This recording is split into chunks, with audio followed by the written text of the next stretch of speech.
5 keys to identifying your soulmate.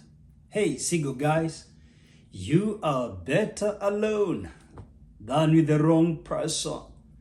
I want to give you some 5 words, some 5 keywords to identify your ideal soulmate. Just before I do that, have you subscribed to my YouTube channel? If not, please do so. That's the best way you can support me to keep giving you quality content and keep me in the airwaves. Deal? Thank you so much. So 5 keys to identifying your soulmate, and these 5 keys are 5 words, 5 critical words. Number 1, body. Yes, you heard me right. I'm talking about how that person looks. Their physical appearance. A lot of time daters are told ignore how the person looks and focus on their character. I disagree. Remember, character can be shaped. Morals and values can be shaped, but you can't change how someone looks. If you want a certain height, a certain color, a certain type of hair, type of eye, go for it. Don't pick someone that is not attractive to you. I know the Bible says we are all fearfully and wonderfully made, but the Bible is blatant in saying some people are more handsome and more beautiful. Yeah, the Bible says Joseph was handsome. The Bible says David was a handsome boy. The Bible says Esther was the most beautiful girl in the East, and the king was attracted to Esther's beauty. Yes, Moses told the young man in Egypt, if you go to war and you see with your eyes a beautiful woman and you are attracted to her, take her to be your wife. Deuteronomy 21, 10 and 11. He didn't tell them study her character and her prayer life. He said if you see, you notice, you're attracted to her, don't ignore how that person looks. Let's say, for example, you're looking for a woman who is 5'5". And then you get a woman who is 5 foot. There is nothing you can do to her to be 5'5". Or if you get a woman who is 6 foot, there is nothing you can do to her to be shorter. And the opposite is true. If you're looking for a guy who is 5'7", there is nothing you can do if you get a guy who is 5. And if you get married to someone you're not attracted to, sooner than later, you'll start looking outside. You've got to be attracted to that person. Yes, beauty is in the eyes of the beholder. Make sure you don't fool yourself about how you feel about this person's appearance, how you see them, whether you're attracted to them or not. I insist, you've got to be attracted physically to the person you're getting married to. Yes, I insist. Number two, heart. Your heart. Listen to your chemistry. Hormones communicate. You can't ignore feelings. Love is not a feeling, but love produces feelings. You've got to listen to emotional connection. If you can't sense an electrifying feeling when you're dating, eventually you will get mechanical down the road. Please remember this. The most unique thing between you and your partner is intimacy. All of the things you can get from your people. You can get support from friends, from your parents, from your siblings. Yes, you're in good company with your siblings, with your parents, with your friends, with your neighbors. You can walk with another man and another woman. What is unique between you and your partner is intimacy. So you've got to sense the chemistry. You've got to sense something within your heart when you are near this person. Something so strong that you don't feel like staying away from them. Feelings matter. Yeah. Number 3, mind. Yes. I'm saying don't sacrifice reason at the expense of feelings. It's not either or, but both. The feelings and the reason. I'm talking about logic. Observe his mannerisms, etiquette, behavior, how he sits, how he eats, how he walks, how he behaves, how he reasons. Listen to how he argues, how he's composed, his thought processes. Are you able to connect at the mind level? Are you able to reason at the same level? Are your perspectives similar? Your worldviews, are they likely to merge somewhere? Are you meeting somewhere? Is he whole? Is she whole? Don't marry a depressed person. Hey, let me go slow on this. Slow. I know you're about to pick some stones at me. No. I have nothing against depressed people. As a matter of fact, I have helped so many people in depression overcome it. I have even done a book on depression and several videos on how to overcome depression. But this is the thing. When you're dating, you don't qualify to be your date's psychiatrist. You don't qualify to help them out of depression. When you're married, that's a different story altogether, because you vowed in sickness and in health, in good times and in bad times. But the thing is this, when you're dating, you've got to be sure this person is whole. Why? One can't get along with others until they learn how to get along with themselves. Someone must be emotionally stable to be able to live at peace with others. So if someone has a crushed spirit, a depressed heart, they should first recover before they begin to date. So you can't ignore what you're seeing. Use your brain, use your mind. Don't sacrifice reason. If this person is depressed and distressed, let them sort it out, because they're going to pour their bitterness and their frustration to you. Only a whole person can make a whole marriage. One whole person, another whole person, make a whole in marriage. There is nothing like a better half. It's not a 50-50 deal. No one can complete you. Another person will come to complement you, but they don't come to complete you. You must be whole. You must be complete to enjoy a complete marriage. Hey, number 4, spirit.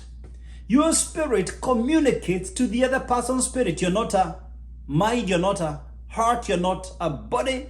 You live in the body, but you are spirit living in this flesh. You are a spirit being living in this flesh with a soul. Your soul is the mind and the heart. The mind is the logic part of it, and the heart is the feelings part of it. Combined is the soul, where the will comes from. But you are a spirit residing in a body, And God speaks to you through your spirit. God speaks to you directly. You the spirit man. You, and the spirit has no gender. It's neither male or female. It's your body that gives you gender. God is spirit. God has no gender. Jesus said God is spirit. And they that worship him must worship him in spirit and in truth. You are a spirit being. If you inquire of the Lord, if you pray, if you ask for God's guidance, he will guide you. He will give you hints and signs. And the greatest sign God gives is peace. Peace of mind, peace of heart. If you lack peace of mind, guess what happens? You lack peace of mind, you have migraines and depression. You lack peace of heart, you have heart failure or heart attack. You need peace of mind and peace of heart. Peace that transcends circumstances. The blessing of the Lord makes rich, and he adds no sorrow to it. If this woman is from the Lord, peace. You feel at peace within you. Inner peace, tranquility. Every time Jesus met the disciples, his first words were peace. He said it in Hebrew. Shalom. At the stormy sea of Galilee, first words, peace. When he would get into closed buildings after resurrection, his first words, peace. If God is in an environment, there is peace. If God is in a relationship, there is peace. If you lack peace with this person, don't push it any further. Call it quits. If you feel disturbed within you, you can't explain, you can't put your finger on it, but you are sensing there is lack of peace, obey your sixth sense. God speaks so much through a higher sense, and that's through your spirit. It's called discernment. You discern peace within you. When you find the one, you are at peace. If he is not the right one, your spirit is disturbed. If she's not the right one, your spirit is not at rest. When you're at peace, this is God confirming, this is your soulmate. Number five, purpose. A sense of joint purpose, because God wired the two of you to accomplish a certain purpose in this planet. My mercy has been my greatest support role, and this is not a political statement. I tell you before God, she compliments me not just in life, but also in my career adventures, in my career pursuits, in my calling, in my ministry. We do everything in common. Check your visions and ask yourself, are we able to converge somewhere? Or are our visions divergent, going apart? If you're a woman, you are ambitious, and your guy is not ambitious before so long, you will hit the rock. If you're a woman and you're on the driver's seat, before long, that bus gonna crash. So check whether you're compatible career-wise. It doesn't mean doing the same business or pursuing the same career, but are you ready and willing to support each other? Are you excited supporting your partner? If they are a nurse and you know they might work at night, how about that? If they are a missionary and they're likely to go work overseas, are you ready to homeschool your children? If you're going to get married to a military person who's going to be away from home for several months, are you ready for it? Because physical distance creates emotional distance. What about your educational gaps? Let me say this. If the guy has a university degree and the woman has a PhD, you're still okay. He's still a graduate anyway. But if you're a university professor as a woman, PhD, and your dude is a high school leaver, I guarantee you'll have trouble in that marriage. And it's not necessarily because you have a control spirit. No. But no more marital arguments will be misinterpreted. He will think you're behaving the way you're behaving because of your educational gap. He will start misinterpreting the whole thing and saying you're not submissive. Or maybe you are a governor, senator, an MP, and the guy is a high school teacher and he feels intimidated by your career success. You see, as a woman, you should not go down to the valleys to accommodate the men. He should climb up the mountains to be at your level or higher than you are for him to be able to lead you. Don't lower your ambitions. Don't sacrifice who you are supposed to be and your calling in life to accommodate a gentleman. And as a guy, why take a woman you're not able to lead? Why hook up with a woman you're not able to give direction? You can't cast your vision and guide her. There has to be compatibility at the level of purpose, a sense of mission, joint mission. You're able to steer the vision together. Hey, don't switch off this video before you listen to this. This is the most critical thing. Even though I have talked about 5 great keys to finding your soulmate: body, heart, mind, spirit, and purpose. And I tell you, this is something God revealed to me. I never read it anywhere. Despite the 5 things, body, heart, mind, spirit, and purpose, I need you to know staying together is not about compatibility, but flexibility. Even if this guy, even if this girl passes all 5, you will have to be flexible. You stay together mainly because of flexibility than compatibility, adjusting. The thing is this: you have a bigger advantage if you're compatible in all 5 fronts. But marriage is about flexibility, not compatibility. But you're better off if you're compatible in those 5 areas. Marriage takes commitment. It's not an event. It's a lifelong commitment. It's what you do daily. It's not about a great honeymoon. Let me tell you 3 stories. I had a neighbor, true story, MARIETTA, who got married 3 months after honeymoon. They divorced. I have a dear friend of mine, a great person, renowned, I will not mention her name. On their 10th anniversary, they divorced. They had gone out of the country to celebrate their 10th anniversary. They never went back in the same plane. The guy never returned to the country. And I also know a girl and a man, a girl I had employed, God-fearing, on her wedding night, they parted ways with her husband. They got married, and by the way, this particular girl, because I cancelled her, they never even consummated their marriage. On their wedding night, the following day, they went separate ways.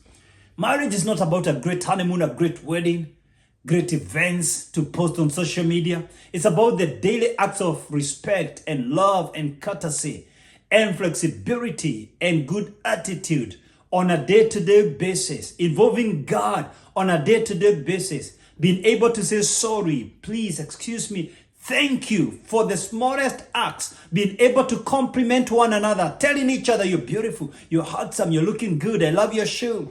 I thank you for last night's dinner. Thank you for last evening's intimacy. It was so hot. Thank you for supporting me in my career. Thank you for the gift you sent my mother. Thank you for taking care of my kids. You're the greatest wife the world has ever known. You're the greatest mother since time began. Hey, I've written that in this book. Trust me, this book will prepare you for marriage. You don't have to wait like many married guys. They wait until they hit the rock. When their marriage goes south, they come for marriage counseling. That's the time they're looking for me and for my content. Hey, you can do it pre-marriage. Marriage Works, the 3 Secrets of My Marriage is available in Amazon. And please remember to subscribe to my YouTube channel. And if this video blessed you, give me a comment and share it with your friends, family, and colleagues. Be a channel of blessing to others. If this video blessed you, please share it. Bless someone else. You never know whom you're going to bless. Thank you so much, and God bless you. Shalom.